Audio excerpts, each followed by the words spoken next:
Jaya. Hi. Oh, she's so cute. Hi. How you doing? Oh, come here. Look at you. Look at you. You can hold her. Do it here. Oh my God, I'm like shaking. Hi. Oh my God. I'm sorry.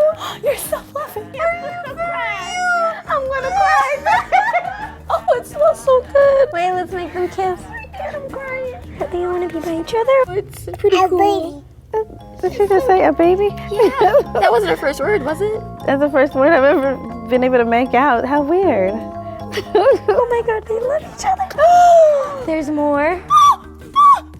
No, I'm crying. I had such a hard Friday. If I had ovaries, they'd be exploding right now. Oh my God. Please don't let my girlfriend see this. My son's 1.5, and I've already forgotten this stage of his life. I think that's why I started crying. It's the happiest day. I can't take it. I just can't. Do you want any more? Don't give us more dogs. No, they can't keep coming. Where did you get these dogs? Wait, is this really happening? Because I can't comprehend what's happening. There's too many dogs. Oh my God. They're gonna fall off the table. I'm like a single mother in here. I can't. I can't. What is going on?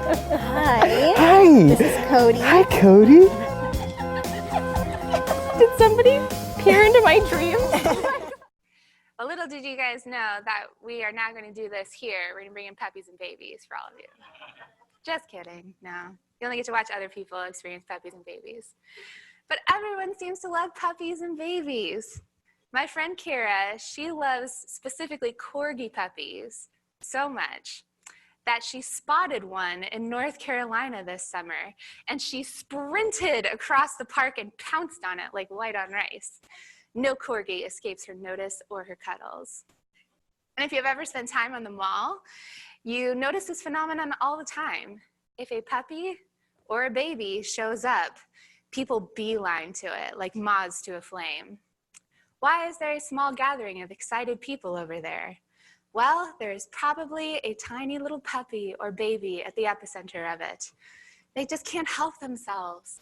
They are drawn in by the irresistible cuteness and adorability of faces like this.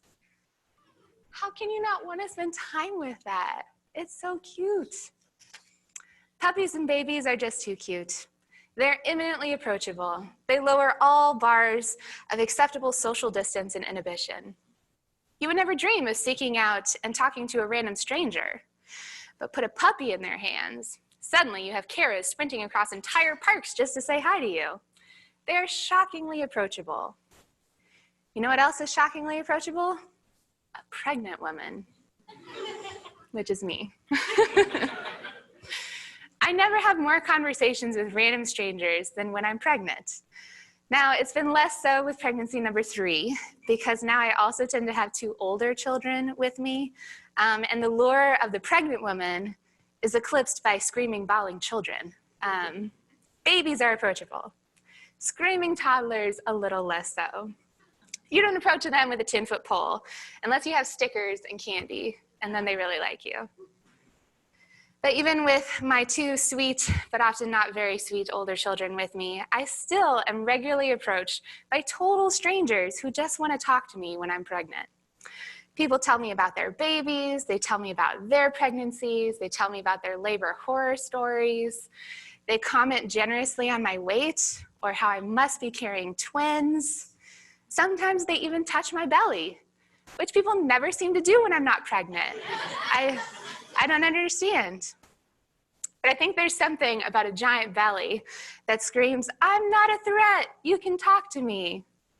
Maybe it's their resemblance to Santa Claus. He had a broad face, a little round belly. When he laughed, it like a bowl full of jelly. Your childhood drive to share secrets with a random stranger at the mall just comes rushing back to you, and you have to talk to me. Or maybe it's you know that I couldn't catch you or fight you if I tried. No matter what you say to me, I'm very clumsy and unwieldy while I'm pregnant. Fastest I can come at you is an ungainly waddle.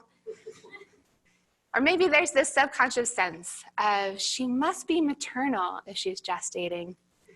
She will love me like my mother loved me, unconditionally, irrationally, beyond all outside input or feedback. I will love you, just not as unconditionally as your mother. But why are dogs and babies and pregnant women so approachable? Aside from the fact that at least 2 of the 3 are very cute. What draws us to these special creatures in a way that we aren't normally drawn to other people? Why do we feel so comfortable coming up to corgis and babies and pregnant ladies and just telling them everything about ourselves? I've posited several theories about why pregnant women are approachable. I don't really think it's the Santa Claus resemblance, although a lot of babies do look shockingly like old men, so maybe. Now, I think that we approach puppies and babies and pregnant women because they make us feel safe. With puppies and babies, there's nothing but unconditional love there. No judgment, no coldness, just instantaneous love, especially with puppies. I have not met a puppy that has not been overjoyed to be in the presence of every single person that it meets, no matter what. They're like Doug from Up. Hi, I just met you, and I love you. And it's the same thing with babies. No judgment, no preconceived notions, just wide-eyed wonder at beholding another human being, totally accepting you and your cuddles, no strings attached. While pregnant women are probably just as apt to judge you as any other person you approach, I do think that there's this sense of like fond-eyed gooiness and unconditional love that is at least radiating to the child in their womb that other people want to be a part of, so they come up. We all want to be loved. We all want to be accepted. We all want to feel valued and worthy for just who we are. And I think that it is this unconditional love that we are sensing from puppies and babies and pregnant women that makes us want to be near them. We sprint across parks, we approach total strangers, and we share ourselves with them because we desperately need love, and we have an inkling that we might find some here. And this is what people sensed when they interacted with Jesus. People from miles around, from all different walks of life and backgrounds, people who were shunned and judged and outcast by any other person, they all approached Jesus, and Jesus gave them unconditional love. Jesus was the ultimate puppy, the ultimate baby, the ultimate pregnant lady, because he was shockingly approachable. And as we continue our series, Love Like That, we want to learn how to love like that. How to be so deeply loving like Jesus that people feel safe approaching us, as if we were a puppy or a baby or a pregnant lady. Now in psychology, there's a term for this idea that we all want to be loved and accepted by others, and psychologists call it affiliative drive, which I think is a dumb name because it makes me think of computers. Why is my computer shutting down? The affiliative drive is malfunctioning. But that's not what it is. It's not about computers. It's about our need to be accepted and loved by others. And this need is so strong that science can study it, which is pretty crazy.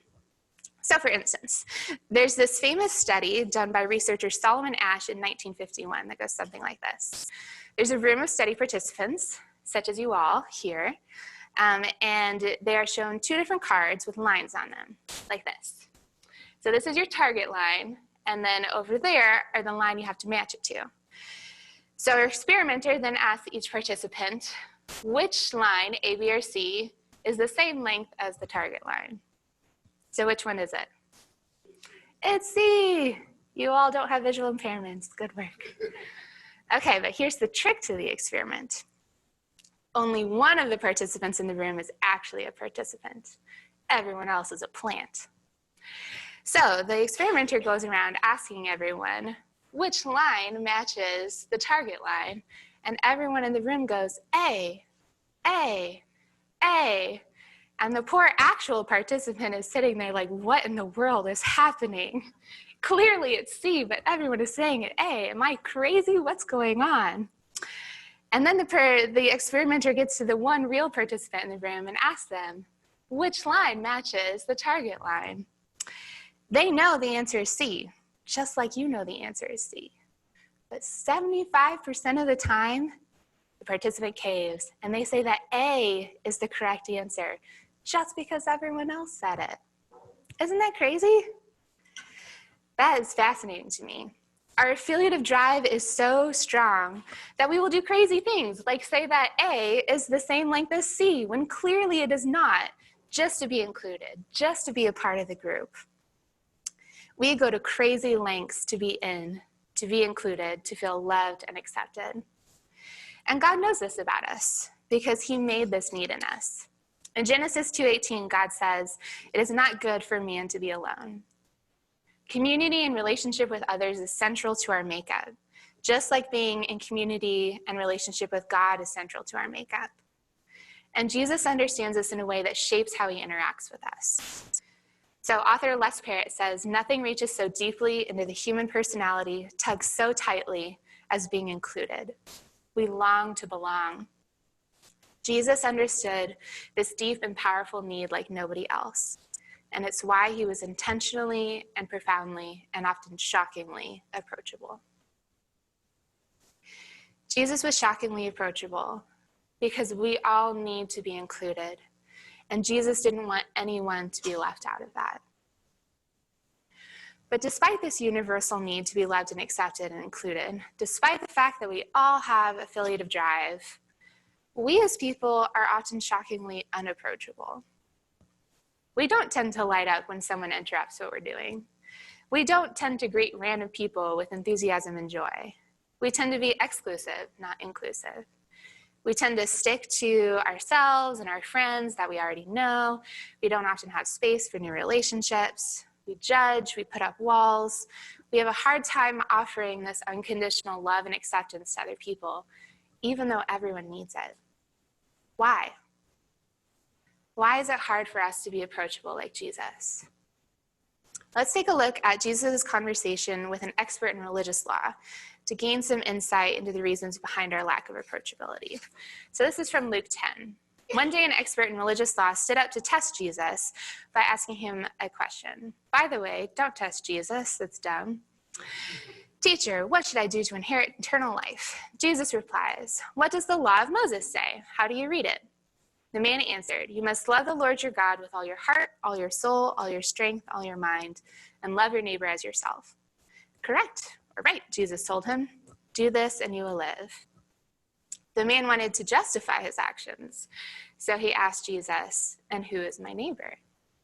And this is where the rubber meets the road. So let's get some background for this situation so we understand what's going on here. So the law of Moses, also known as the Torah, was what Jewish life was based around at the time of Jesus. The Torah contained all of God's law that had been revealed to the people, and as people tried to follow God and pursue him, they scrupulously followed these laws. They abided by them so that they could be holy. And when asked to boil down the essence of the law of Moses, the religious expert gives the same answer that Jesus gives in other passages of Scripture. He says, "Love the Lord your God with all your heart, all your soul, all your strength, all your mind, and love your neighbor as yourself." Essentially, love God and love others. And this is correct. This is the heart of all the law of the Torah. But when the religious expert then asks, "And who is my neighbor?" we see how Jesus shifts the importance of approachability for him and for us. Because Jesus responds to him with the parable of the Good Samaritan. A Jewish man was traveling from Jerusalem down to Jericho, and he was attacked by bandits. They stripped him of his clothes, beat him up, and left him half dead beside the road. By chance, a priest came along. But when he saw the man lying there, he crossed to the other side of the road and passed him by. A temple assistant, or a Levite, walked over and looked at him lying there, but he also passed by on the other side.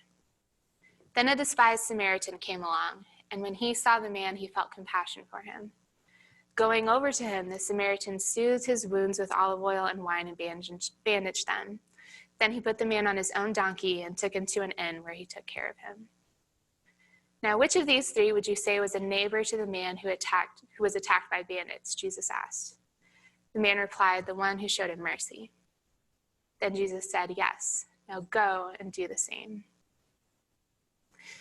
Now, I know for me, at least, it's easy to look at this parable and to feel contempt for the priest and the Levite who simply passed by the wounded man. How could they do that? How could they be so unfeeling and cold? I would never do that. But the reason that I bring this parable up as we talk about approachability is that we're actually not so different from the priest and the Levite. The priest and the Levite weren't just heartless, cold people, just like you were not a heartless, cold person.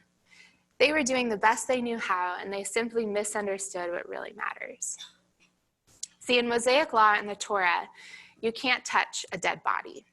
If you touch a dead body, you are immediately disqualified from entering the temple and God's presence, because at that point you are unclean. Now, both of these men, the priest and the Levite, they work in the temple. That's their job. If they touch this man and he ends up being dead, or if they start helping him and he dies along the way, they literally cannot do their job. They're trying to protect themselves and their holiness above all else. And that's what a lot of the Torah seems to be pointing to. Be exclusive. Protect your own holiness. Don't interact with those people who are unholy. Keep yourself pure. Don't endanger your ability to come near God by defiling yourself. The priest and the Levite are acting out of self-preservation in an attempt to be holy. But Jesus offers an attitude adjustment. Yes, it is important to follow the law and to protect yourself. But what is most important is to love God and love others. And if following the law and loving others comes into conflict, guess which one wins? Loving others. Jesus is inviting these people to set aside their own agendas, their own self-interest and self-preservation for the sake of including and loving someone else. It is not wrong to look after yourself or to care about what is good for you, but this is balanced by Jesus saying that life is bigger than just yourself. That loving others to the point of inconveniencing your own work, life, and comfort is not only worth it, but is critical to obeying God. Jesus is not saying something easy here for either the religious expert or for us. He is telling us that loving others will stretch you out of your personal comfort zone, and that being approachable is risky, inconvenient, and uncomfortable. But at the end of the interaction, what does Jesus say to us? He says, yes, now go and do the same. Be approachable, be risky, love others. We are commanded to be approachable. What keeps us from being approachable to others? How do we continue to act like the priest and the Levite and fail to offer love and compassion to the wounded around us, just passing by on the other side? I think that we subtly communicate messages to others through our body language and our conversation that say, don't approach me, I am off limits. Unlike dogs and babies, which scream, approach me, I love you. We often communicate the exact opposite to people around us, metaphorically passing on the other side of the road like the Levite and the priest. I think that there are three main signs that we flash up to keep people at an arm's length, to keep us from offering love and acceptance to those who need it. So the first sign a lot of us throw up to discourage approachability is I'm closed for conversation.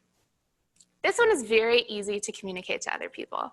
Just toss in some headphones, look at your phone, pretend like you're talking on your phone, look at a computer screen. All of these things clearly communicate to other people. I'm busy. Do not bother me. I am engaged doing something else that is important.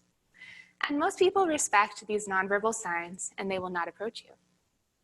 My friend Megan oversees tutors at the tutoring center SALT on campus, and one of their big policies for their tutors is that they cannot wear headphones while they are on duty in the lab. Some of her tutors do not appreciate this. Why can't I wear my headphones, they ask. I will take them out as soon as someone asks me for help. But that's the thing. No one is going to ask you for help when you're wearing headphones. Because while you're wearing your headphones, you're communicating to other people, I'm busy.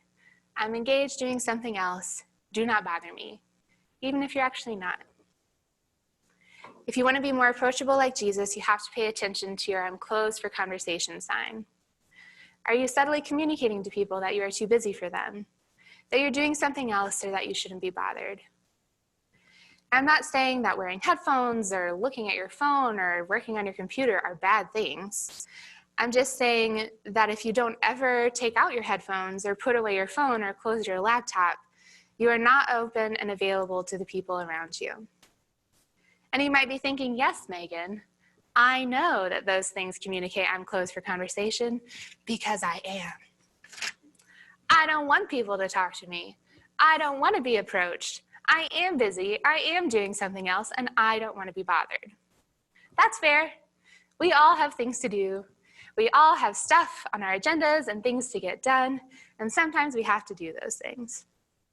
But loving people is not convenient. The priest and the Levite also had stuff to do. They had jobs, they had places to be, they were busy, and I bet that Samaritan was also busy and had stuff to do. It was inconvenient for him to stop and love that man. It was not in the best interest of his productivity or his efficiency to love that man. That Samaritan may not have gotten everything done that he needed to that day because he took a detour to love someone. When we allow ourselves to be approachable, we lay down our own busyness and importance and timetables because loving others is more important than what we get done. Jesus understood the inconvenience of loving others, but he did not let that hinder his approachability. In the book of Mark, we read about the inconvenience of being approached. One day, some parents brought their children to Jesus so that he could touch and bless them, but the disciples scolded the parents for bothering him. When Jesus saw what was happening, he was angry with his disciples. He said to them, "Let the children come to me. Don't stop them, for the kingdom of God belongs to those who are like these children." Then he took the children in his arms and placed his hands on their heads and blessed them. Jesus was an important man. He had lots to do. He had lots of things on his agenda, just like you do. And the disciples thought that he was not to be bothered, that Jesus should put in his headphones and continue doing his work without interruption from these tiny little miscreants. But Jesus says otherwise. He is angry that the disciples chose busyness and importance over people. Jesus lays down his agenda and timetable to take the time for the inconvenience of loving these children. He views them not as a disruption, but an addition to his day. The time he spends loving them takes priority over the rest of his agenda. We can love like that by being willing to be approachable, taking out the earbuds, putting away our phones, shutting down the laptop, and opening ourselves to the possible inconvenience of loving someone with a little bit of our time and conversation. Philippians 2:4 reminds us, don't look out only for your own interests, but take an interest in others too. We can love people by being approachable, even when it's not in our own interests and convenience. So that was the first sign. The second sign that we might throw out to discourage approachability is I'm unsafe. Now, maybe you demonstrate this to others by wielding a flamethrower or filing your teeth into points. This is not an approachable smile. I'm just kidding. Not many of us make this sign as patently obvious as I'm closed for conversation. It tends to be slightly more subtle. Though I do think that a flamethrower and pointy teeth would discourage people from approaching you, so maybe don't invest in those. No, normally we show this sign of I'm unsafe over time, as we demonstrate that we are not safe with what people share with us. For instance, say Donald Duck approaches me, and we start having a conversation, and he shares that he has a little crush on Daisy. Now, I think this is some juicy news. I don't go tell Daisy, that's ridiculous. But I go and tell Pluto that Donald has a crush on Daisy, because Pluto will never tell because he's a dog, and dogs can't talk. But Daisy's a duck, and apparently duck language and dog language is mutually intelligible. So it gets around to Daisy that Donald has a crush on her. Daisy is flustered, things don't go well. Donald will never share personal information with me because I'm not safe. I don't keep his secrets to myself. Nor, for that matter, will Mickey confess to me that he has a crush on Minnie. And Minnie won't confess to me that she has a crush on Mickey, because they saw how that went when Donald told me he had a crush on Daisy. They are reading my sign, I'm not safe. And I'm not safe because I don't protect the parts of themselves that people are sharing with me.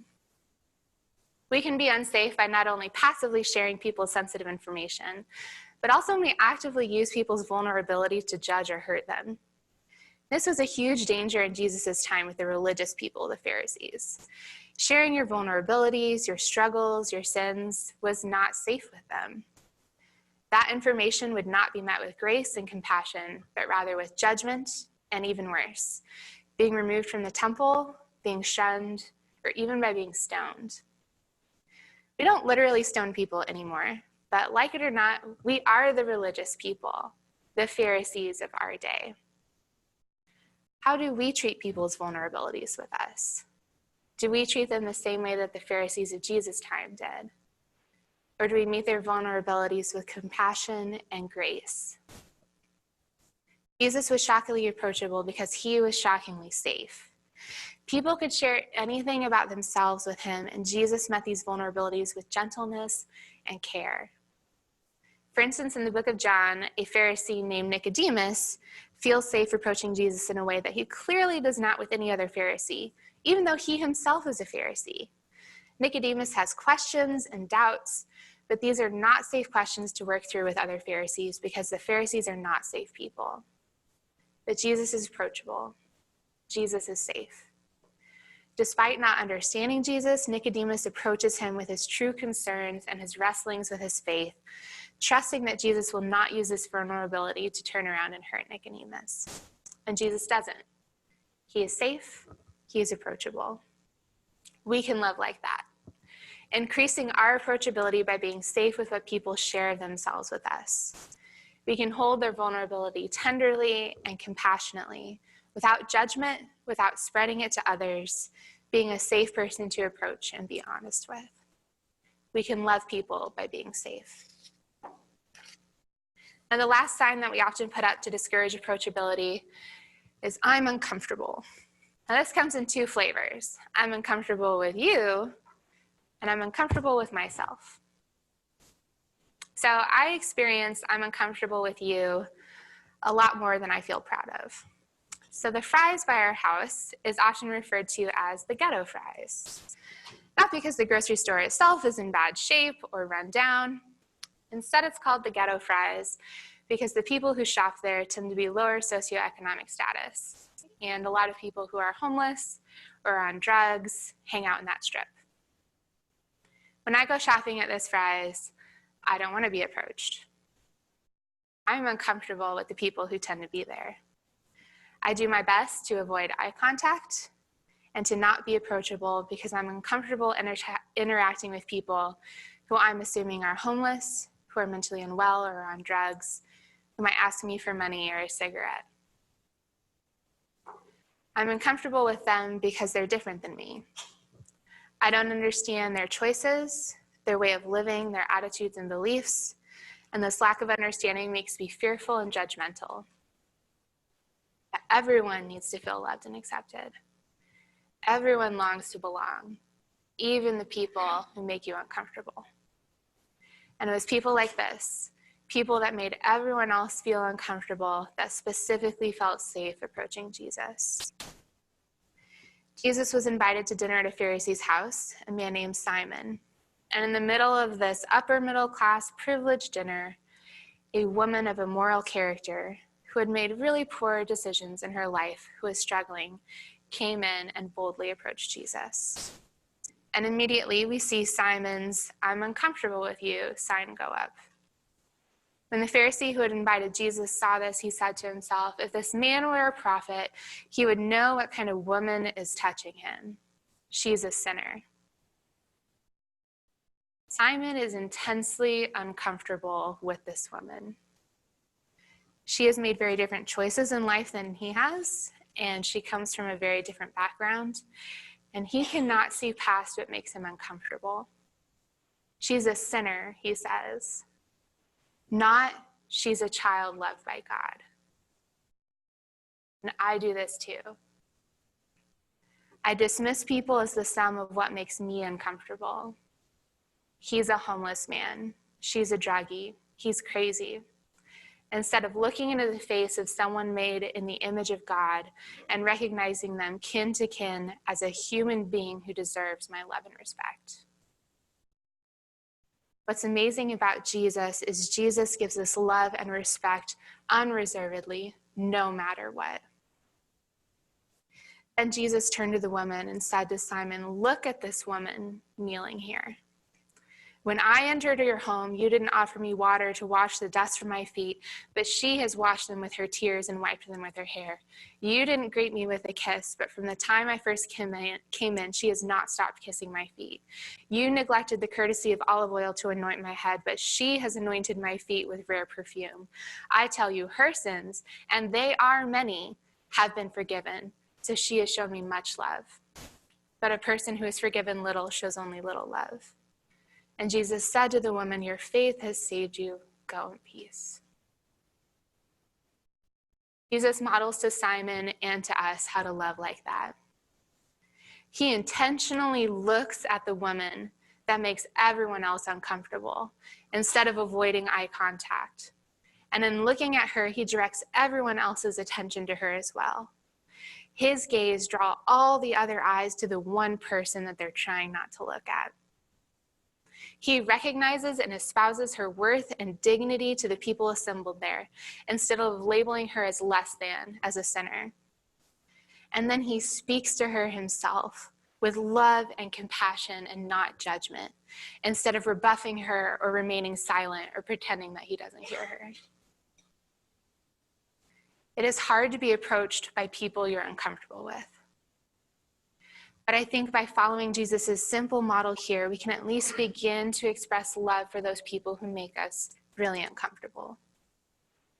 Make eye contact with that person. Remind yourself that this person is not the sum of what makes you uncomfortable. Instead, they are a child of God, made in his image. Be willing to give them the human kindness of talking to them, even if the interaction is uncomfortable for you and doesn't seem to go anywhere. We can love like that, the way that Jesus loves. Now, it's not only the people who make us really uncomfortable that we exclude. We also often exclude the people who only make us just a little bit uncomfortable, simply because we don't know them or instantaneously get along with them. It is way more comfortable to hang out with and talk to and be friends with people that you already know and like. It's uncomfortable to make new friends, to get to know someone new, to make that awkward get-to-know-you conversation, to stretch what you're willing to talk about to include someone whose interests are different than yours. But if we aren't willing to be just a little bit uncomfortable to have a conversation with someone we don't know, how can we ever say that we love like Jesus? If you love only those who love you, what reward is there for that? Even corrupt tax collectors do that much. If you are kind only to your friends, how are you different from anyone else? Even pagans do that. This is not radical love. Loving only those that is comfortable and easy for you to interact with, who are already your friends, who you already get along with, is not saying anything. Allow yourself to be approachable here too. Are you willing to embrace the simple discomfort of I don't know you yet, or we're different, to love someone? Jesus invites us to love beyond what we're comfortable with, and I invite you to stretch yourself to discomfort. Invite someone you don't know very well to hang out. Sit next to someone that you don't know at church. Talk to a new person at your work or in your class or at a party. It's uncomfortable to love others, but we can love like that. Now, I mentioned that there were two flavors to I'm uncomfortable. We talked about that I'm uncomfortable with you, but there's also the equally important I'm uncomfortable with myself. Now, sometimes we discourage approachability because we are not comfortable with who we are.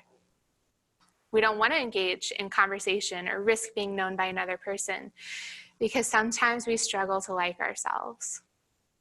If I don't like me, how could someone else like me, you wonder? It is intensely painful to not like yourself.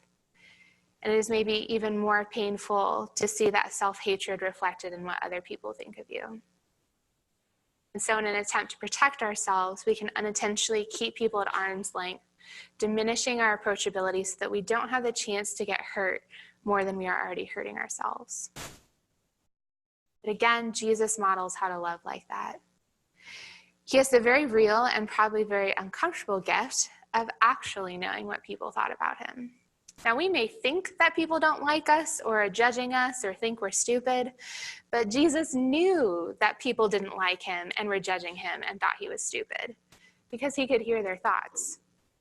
If we go back to that dinner where the woman showed up, we read, when the Pharisee who invited him saw this, he said to himself, if this man were a prophet, he would know what kind of woman is touching him. She's a sinner. Then Jesus answered his thoughts.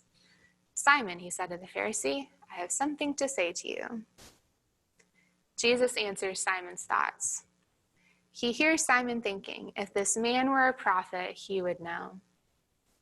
Jesus knows intimately that Simon looks down on him, that Simon thinks he's stupid, that Simon doesn't like him. And unlike us, where we can only make assumptions and guess at what other people are thinking about us, Jesus actually knows. But this knowledge of what Simon thinks about him does not affect Jesus' view of himself or his worth at all. Proverbs tells us it is dangerous to be concerned with what others think of you, but if you trust the Lord, you are safe. Jesus' identity is centered in God's love for him, and he remains unflustered by other people thinking poorly of him. And this confidence in who he is and his value makes him intensely approachable by others. Jesus is free to be open to you and to love you because he's not worried about what you think about him. He's not spending the interaction focused on himself, trying to manage what you think about him, how cool he seems to you, how intelligent or kind he comes off, because it doesn't matter what you think about him. He already loves himself and knows that his worth is secure in God, not in what you think about him. Jesus' comfort with himself allows him to be totally free to truly be there for another person, to love them, because he's not worried about himself. And this is the gift that we can offer others when we learn how to be comfortable with ourselves too. If you struggle with not liking yourself, there is not an easy fix or solution to that. But I want to encourage you that it is not the way that it has to be how you feel about yourself. I highly encourage you to pursue counseling, to work through the why behind your self-worth issues, so that you can move from this place of self-consciousness to self-unconsciousness, where you are totally free from trying to always protect your self-worth because your worth is protected in God. Being freed from having to worry about ourselves is a huge gift and one of the chief ways that we can love other people well. We can love like that, opening ourselves to the discomfort of loving those who are different than us, being comfortable with ourselves to truly love another person and be there for them. Jesus was shockingly approachable. All people from all walks of life came up to Jesus. Jesus offered love instead of rebuff, and we can love like that. We can lay down our closed for conversation sign. We can be open to the inconvenience of loving someone else and lay down our agenda, our importance, and our busyness, sacrificing our self-interest for the interest of another. Now this week, I would like to encourage you to try to not actively discourage people from approaching you by taking out your headphones and putting away your phone while you wait. So we all have to wait at some point during our weeks. Maybe it's in line at Chick-fil-A or at the bus stop or in line for groceries, waiting for your Starbucks order. Instead of automatically putting in your headphones and whipping out your phone, don't. Stand there and wait. Be approachable. Be open to the inconvenience of giving someone your time and attention. We can lay down our I'm unsafe sign. We can listen to what people share with us without judgment. We can demonstrate safety by holding people's vulnerability with care and respect and keeping it to ourselves. And as a small way to practice this, I invite you to not share something that someone has shared with you to anyone else. Even if it's something totally innocuous, like they think Lucky Charms is the epitome of breakfast cereals. Work out your safety muscles by not sharing, and you will increase your approachability and the degree that people can be honest with you about themselves, and what they share with you will increase. We can love them by holding their true vulnerabilities with gentleness and care. We can lay down our I'm uncomfortable sign. Make eye contact. Recognize people as children of God, not what makes you uncomfortable. Talk to someone who is not your friend first. Invite someone that you don't know well to hang out with you. Embrace the discomfort of talking to someone that you don't know or who you don't instantaneously gel with, and by so doing, love them. We can't all be puppies or babies or pregnant women, but we can all be a little bit more approachable. Jesus was shockingly approachable, and he chose to be that way intentionally because he deeply understood how much each of us needs love and acceptance, and he didn't want anyone to not come to him for that. We too have the ability to love like that. Offer deep love and acceptance to others by embracing our own approachability and not keeping people at an arm's length, excluded from our love, our care, and our attention. And we can't all become puppies or go back in time to when we were adorable little babies, and we can't all get pregnant, but we can all be a little more shockingly approachable like Jesus. We can all love a little more like that.